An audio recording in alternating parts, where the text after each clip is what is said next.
Tapi tim penasihat hukum yang merasa paling hebat dengan menunjukkan kehebatannya tidak mampu memperlihatkan bukti-bukti tersebut.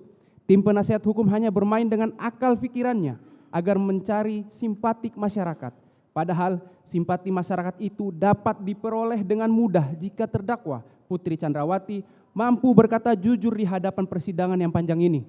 Bahkan selama dalam persidangan, terdakwa Putri Chandrawati mempertahankan perilaku ketidakjujurannya yang didukung oleh tim penasihat hukum untuk tetap tidak berkata jujur demi tujuannya agar perkara ini tidak terbukti.